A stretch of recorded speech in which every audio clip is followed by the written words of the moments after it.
Hello, everybody, and welcome. Welcome to our event today on mastering muscle recovery with percussive massage. I have with us Dr. Adam Fields, um, and we will be going into what you need to know about using percussive massage to maximize your muscle recovery. Just to introduce ourselves for those of you who are not familiar, Powerplate, an early kickstart in life back in the cosmonaut program, helping cosmonauts come back from space to deal with muscle atrophy and bone loss. And then our promise from that is that we will give you the ability to enhance and optimize human movement and recovery for all of your people at any age and stage and ability level that they have. Today with us, we also have the Powerplate team. Me, I am Jeremy Danielle. I have Gary Lewis with us and Mindy Kreis as well. Our mission here at Powerplate is to be sure that we serve you and provide you with all of the support, education, and just that human connection that really creates a relationship to make you grow and develop into being the best that you can be. And we are always here to support you. We always want you to know that we are real people with a real desire to help you grow. Our event today is also in partnership with the Club Spa and Fitness Association, which is the only private club sector association that is the education hub, community hub, knowledge hub, and certification body for the private club sector in fitness, spa, and wellness. Their goal is to drive that community feel through everything from roundtables to white papers to newsletters to events like these, to events of their own, that their real goal is to drive and create community-based in education and support to help grow the private club industry. You can always check them out at their website for the Club Spa and Fitness Association to learn more. Today, it is my pleasure to introduce Dr. Adam Fields. He is a chiropractor out in the most educated place in the nation in Silicon Valley. He has over 2 decades of experience, and instead of me rambling on, I'm now going to turn it over to allow him to have the floor. So, Dr. Fields, please take it away. Hello, Jeremy. Thank you so much. You know, every time I've interacted with Powerplate, it's not like it's a company. It's somebody that actually cares. And I appreciate you guys so much because the questions I get from you are, how are your people doing? How are you helping people? How are people recovering? That type of thing. And so it's just wonderful. I mean, it's a product and it's a group of products, but it's a way to give people their lives back. It's a way for people to be dancing at their kid's wedding instead of sitting down with a sore knee, etc. So speaking of sore knees, you know, I used to mountain bike. I used to be a competitive mountain biker, and I'd come home and I'd just be exhausted. And sometimes it'd be like in the middle of my week, going up one flight of stairs, going, wait a minute, I just climbed 4,000 feet in a very short period of time, and I'm barely getting up these stairs. So I had an experience where I'm going, wait, how do I recover faster? How do I get through this experience? Muscle recovery is incredibly important because, you know, basically when our muscles aren't recovered, we have decreased flexibility. We have what's called delayed onset muscle soreness. We get that soreness where we can't perform where we want to perform. And we have something called lactate dehydrogenase, or what people call lactic acid buildup, right? And so that muscle, it's broken down a little bit. It has micro tears in it. Even from something like 18 rounds of golf, people will get it, especially the amateurs. So how do we recover, and how do we give people this gift from our hands and from from our tools? Because what it'll do, it'll give them less soreness, and it'll give them, the duration of their soreness will be less. And then what we can do is called active recovery. Active recovery is basically, a lot of times somebody's sore and they just sit on the couch, right? Oh gosh, I deserve this. I went ballistic out on the field or whatnot. But we don't want that. We want active. We want to move people through things. People always say, should I rest? I'm like, I don't think so. You know, even with severe injuries, you're going to work something. Even with severe soreness, you're going to work something. So active recovery can be things like swimming, like hiking, like doing yoga, something like that, moving, getting it through, giving people confidence in their bodies to move them even in the middle of sometimes heavy soreness. So we can do that. We can do that with percussive massage. The Journal of Clinical Diagnostic and Research did a study, and they took massage, manual massage with the hands, and they compared it to vibration massage, right? To something like the pulse gun. And it's interesting because we found that the lactic acid decrease in 48 hours that happened didn't happen in the manual group. Pretty amazing. So when this thing's vibrating so much, we're getting radical blood flow. And I mean, blood flow, people go, oh, it's just kind of a cliche. Oh, blood flow, great, brings back blood flow. But blood flow is incredibly important, right? You look at something like a salamander. A salamander, if its arm cuts off, it grows an arm back, right? It has an immense amount of blood flow. If you break a bone, that bone is going to heal in about 6 weeks because of blood flow. If you look at something that doesn't have as much blood flow, like a ligament, like a meniscus, something like that, meniscus, it's not going to heal as well because ligaments and herniated discs, they don't have the blood flow that the bones do, right? So if we can bring that blood flow in with something like targeted vibration, we are going to stimulate healing. We're going to bring in things like stem cells. We're going to bring in all the things that are going to help knit that body back together. So we're going to increase healing, increase sewing, you might say. Also, we're going to decrease with this vibration. We're also going to, there's something called the pain gate theory, and we really don't experience all of the pain that our body is experiencing. So in the Silicon Valley, everywhere, we use a term called bandwidth, right? And so you have a pipe, and only so much information can fit in that pipe, right? And so with pain, you can only fit so much so much pain. You can only handle so much pain. If you give your body vibration, right, it's going to override the pain signals and fill the pipe with information, right? So we're overriding. It's almost like, let's say you hit your hand with a hammer, right? We've all done something like that, or prick it with a pin. We jump around and we shake that hand, right? And it's kind of an innate response, right? Pipe with information of movement rather than pain. Another experience might be, you know, I have 4-year-old twins, right? When they're little babies, you want to help them feel better. You rock the baby and you pat the baby, just like this, right? You're getting movement, which is soothing. And in fact, I did use this on my babies when they were babies, just over my hand, so my hand would vibrate, and they loved it. They still love it. That vibration overrides even something like a senior citizen that's in a rocking chair. They're moving in that rocking chair and it's soothing, right? Now put this in their hands, and we're really going to get some pain relief. We're really going to feel good. So recovery, quick recovery is going to get us back on the field, back on the tennis court, back on the golfing or whatnot. And in our day, not thinking about how much we hurt, but just going through our day, living, loving, experiencing. So there's active versus passive techniques, and there's ways to do it. So if you have something that's passive, it's more just the person is lying there, they're relaxing, and you are applying this, right? And passive can be great. Especially when you need somebody to really relax, something like myofascial trigger points really respond to stress, right?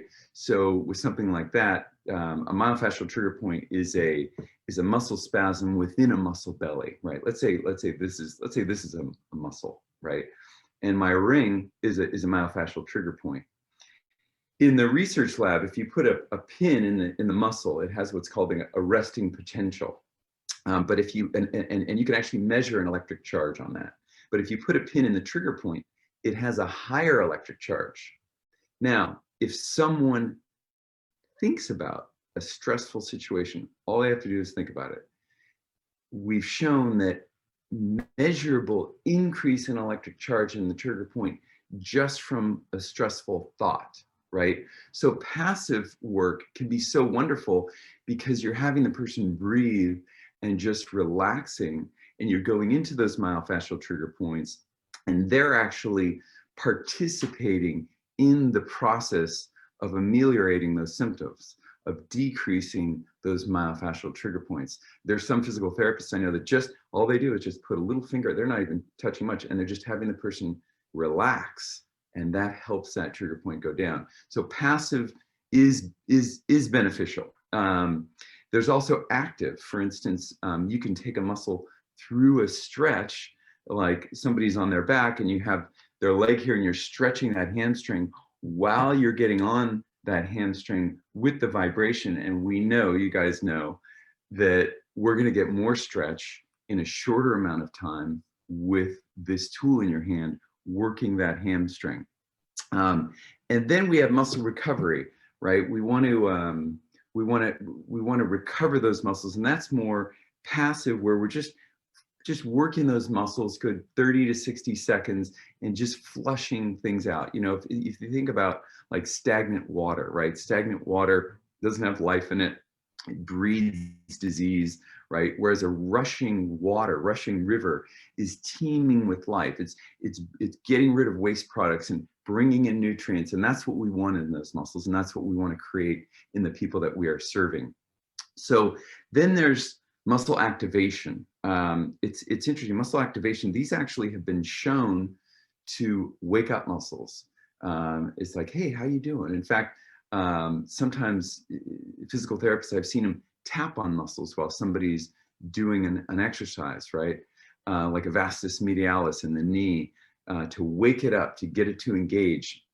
You know, it's not like we want hyperactive muscles or we want totally dead and relaxed muscles. We want muscles that are almost like a cat, right?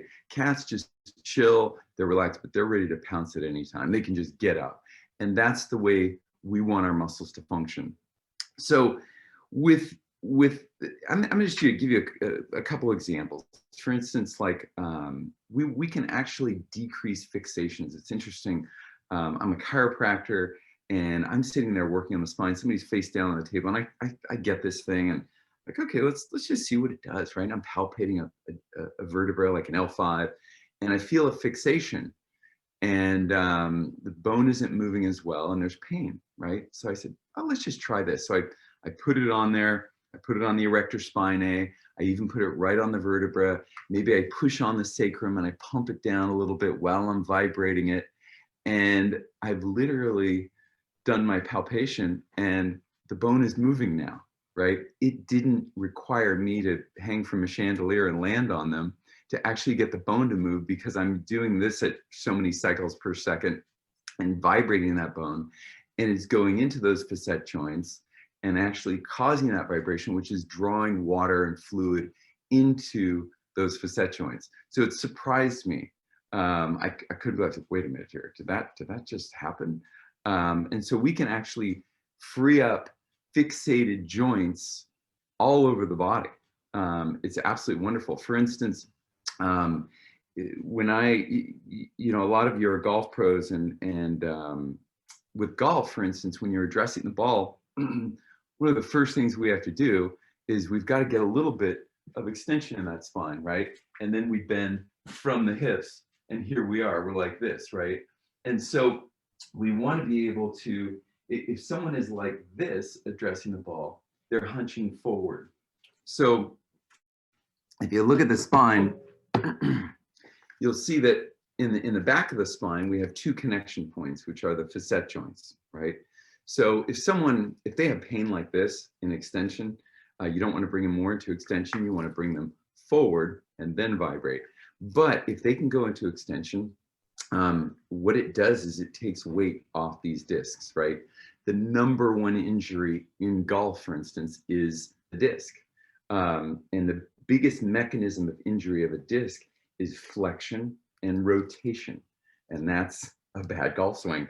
So we find amateurs get more problems than pros. But then again, you see Tiger Woods But then again, after that first back surgery, he went back 4 months, which I would have said a year and a half.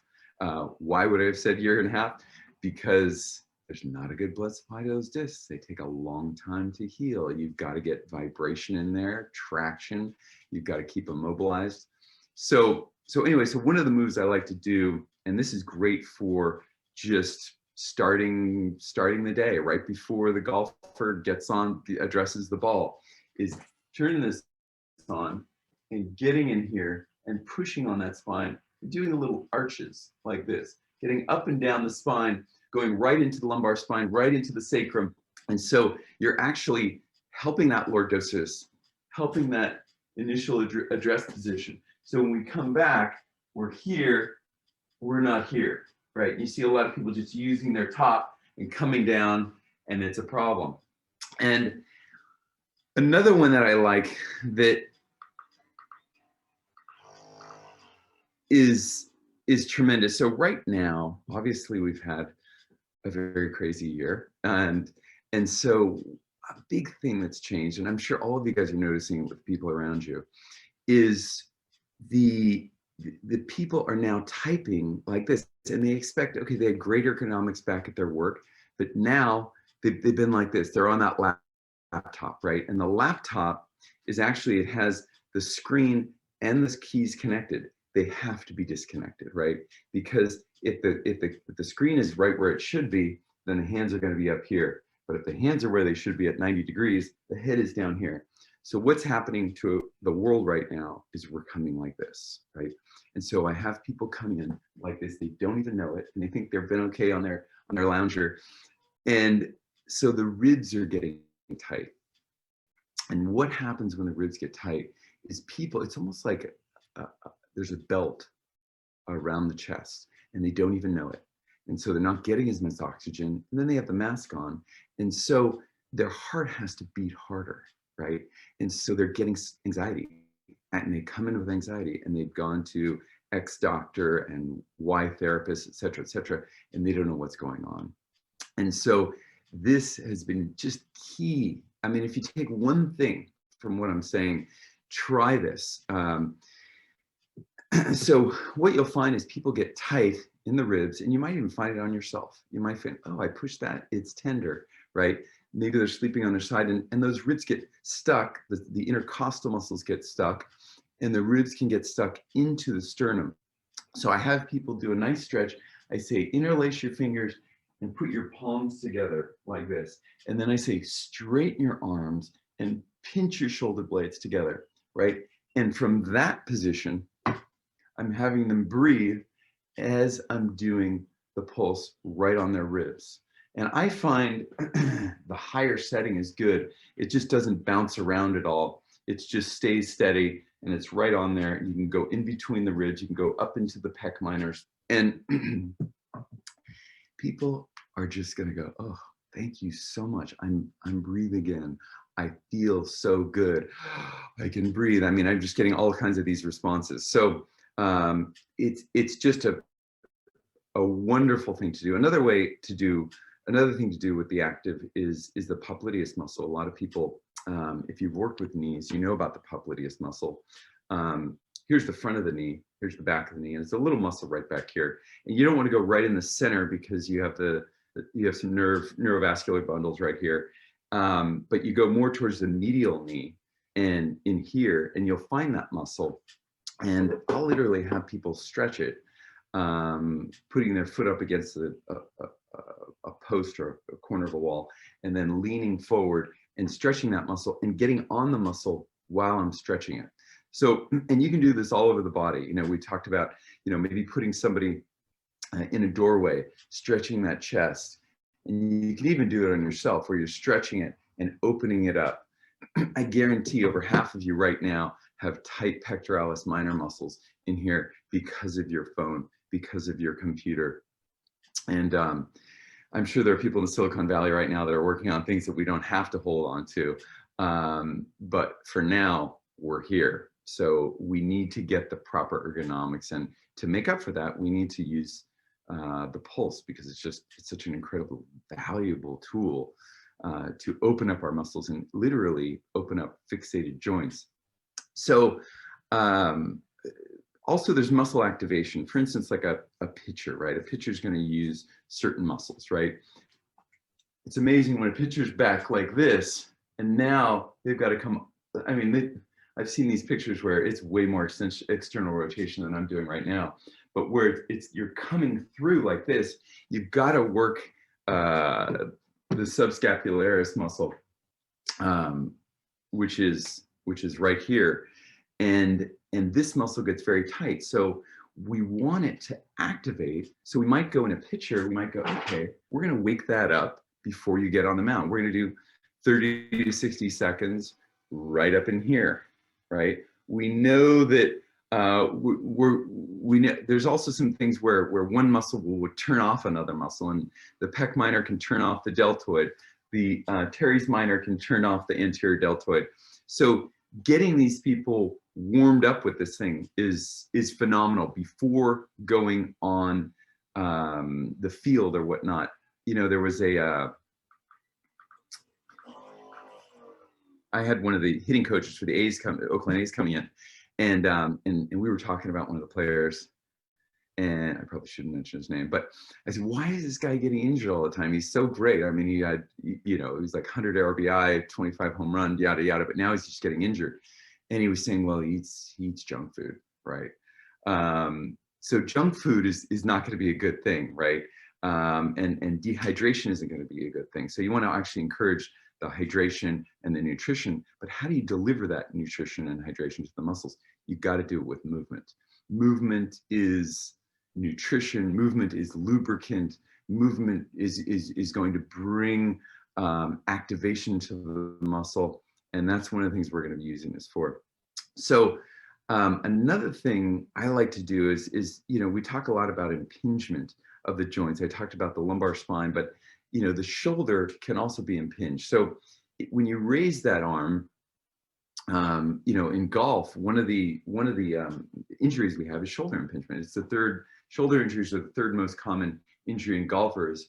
Low back is number one, elbows are number two, and then there's shoulder. So on the follow through, boom, somebody can actually move that arm too much and over rotate and actually get their shoulders impinged. So you'll know that if somebody's raising their arm and they have a little sensation here instead of just a nice stretch here, or they move their arm back like this and they're feeling it up and back rather than just a nice stretch here, they've got some shoulder impingement.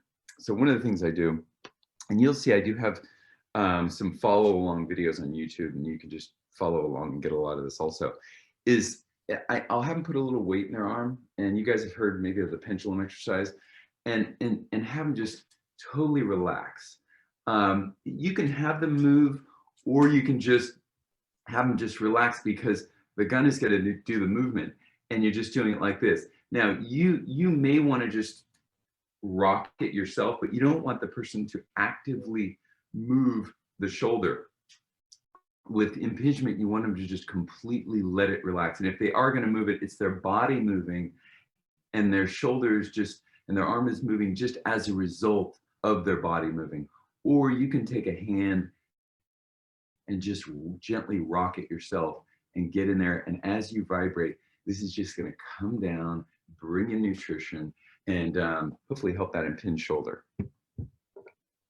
So I did mention the elbow. So with golf, for instance, when you're here, you've got, if you do a divot, what's going to happen is this medial elbow right here. And this is called medial epicondylitis, or golfer's elbow, right? It's common, second most common injury in golf. Again, amateurs more than pros. So what do we do here? I mean, we can do a couple of things. We can actually get on there and we can warm some blood in there. The area is ready, but you can also go afterwards and just, you know, if there's been a divot or something like that, let's just bring some blood into the area and let's get it healing. So that's a good spot. And then with the lead arm, it's more tennis elbow, which is lateral epicondylitis right here. And we can work that area, and you can work the muscles coming up to that area, and it's beautiful. I mean, it's incredible what we have in our hands here. I mean, I used to use some vibration back in the day, these big clunky things. It's like they're gas.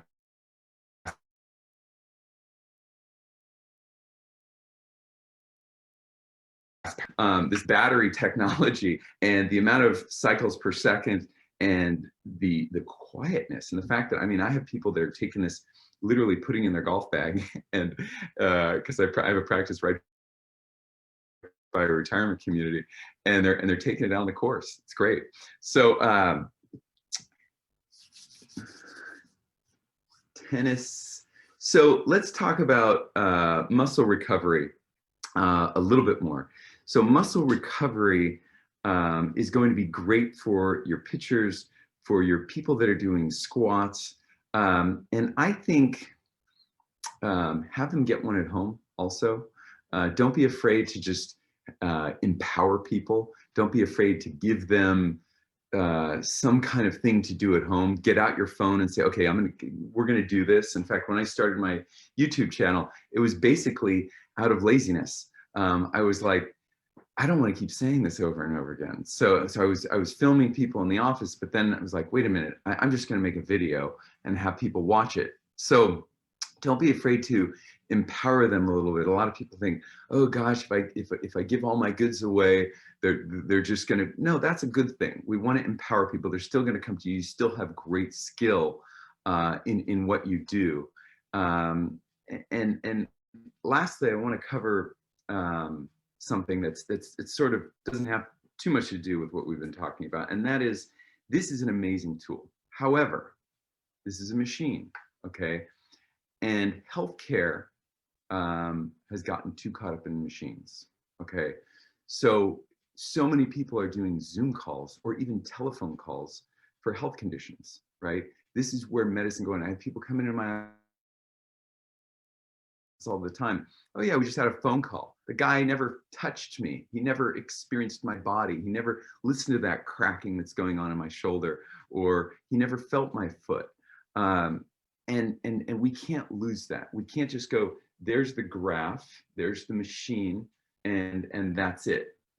But the cool thing is you can use this and add that human touch, right? So when I'm on a body, I'm often have my hand there, and I've got the machine here, and I'm moving it along. Or even I've actually put it right on my hand, and now my hand is vibrating. Now I'm getting that X factor, right?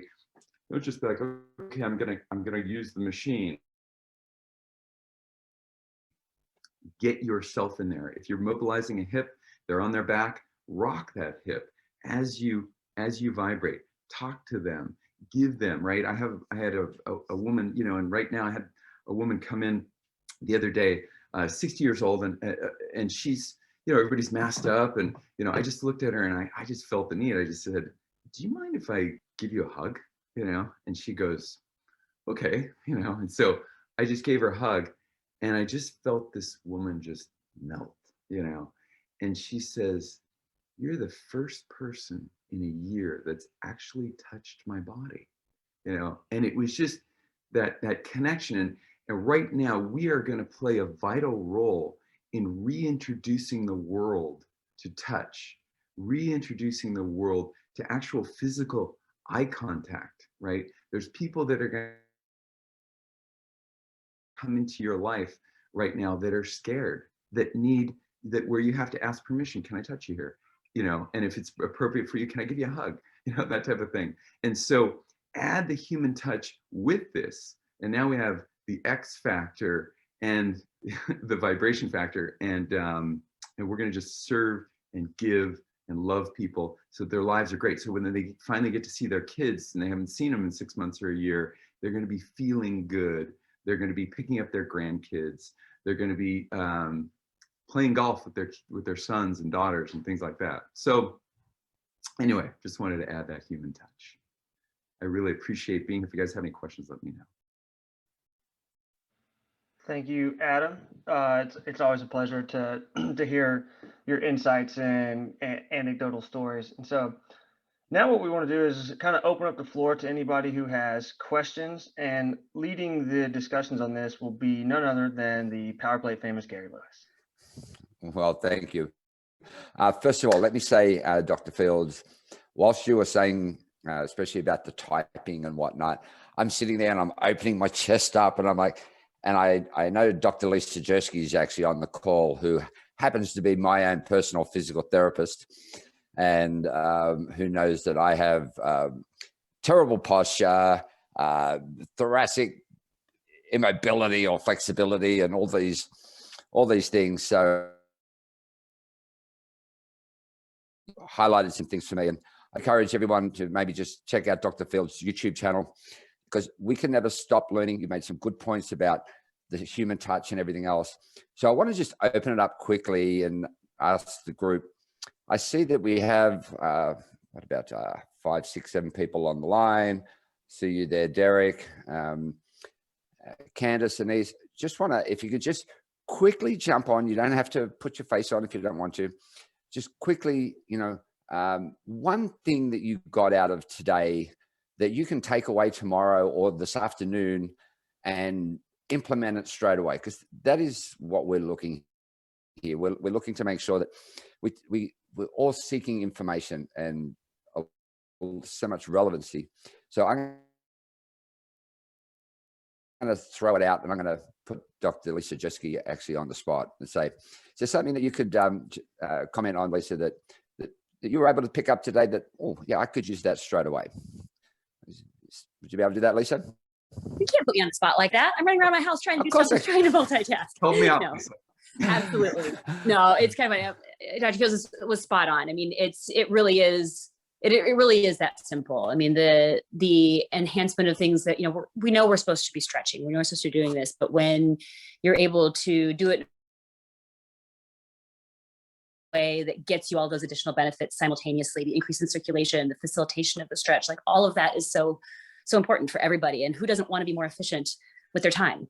There's only so many hours in the day, and we're not getting any more time. And so anything that we can do to make the stuff that we know we need to do more effective, more efficient, and get all those added benefits, I mean, it's a no-brainer. Thanks, Lisa. So is there anybody else who wants to offer up something? What about you, Derek or Anisa? This is Derek. I'll go. Thanks, Derek. Thanks, Derek. No problem. So at Holistic Health Practice, we have tons of golfers and triathletes and swimmers that come through. And I loved the part about working up and down the spine as a warm-up. That is something, I would literally email out right away, because that's something practical. They can do it, sending them home with homework. That's great. And Dr. Fields, I think you said your YouTube channel. Did you want to just? I said it's great. We've got this. We've learned some stuff, but sometimes it's like I need to find a pointer. So if you could just, the YouTube thing channel. is, I've created some videos of doing the massage. For instance, one's for hip, and others for knee, and others for lumbar discs. I think I have one for the shoulder or carpal tunnel syndrome. And that way people can follow along. I also have some things for TMJ, some shoulder, basically series. We like to watch a Netflix series or whatever. So I've created some series for the neck, etc. And I just keep them in the notes in my phone. And if someone comes in and I feel like they need to do it, boom, I just send them the series. I say, put that in your phone, because most of the people that watch these things they're watching it on their phone, unfortunately. But and it just makes it easy. It makes it easy for people. Okay, I'm doing it. I did the series. Can I do it again? Oh yeah, you can do it again for life. You can do it if you like. So it gives people the opportunity to really have self-care, because that's really what counts. To me, it's self-care and machine care that we can have at home is really high-end, high-quality, hands-on healthcare. Fantastic. That's awesome. Well, look, we're going to wrap it up. I'm going to put us back to Jeremy. Jeremy's going to close this out. Again, we want to thank you for joining. We are recording this session, so it will be available to you by early next week. So thank you very much, and take it away, Jeremy. Well, yeah. So thanks again, Adam. Thank you, everybody who's attended. If you want to check out Dr. Fields' stuff, his website is fieldsfamilychiropractic.com. And his YouTube channel is youtube.com/Dr. Adam Fields. That is where you can find all of his information. And You can also keep up to date. We are always resharing his content with me, Gary, and Mindy on LinkedIn. If you're not connected with us, connect with us there. Connect with all of us just so you can stay in touch, and just we're always promoting education, content, and insight. So anything that we can share for that, we will. And if you just connect with us there, you can stay up to date. So I hope that everybody found this as valuable as we did. Thank you, Dr. Fields. Thank you, everyone, for attending. And we look forward to seeing everyone at the next one. Thank you.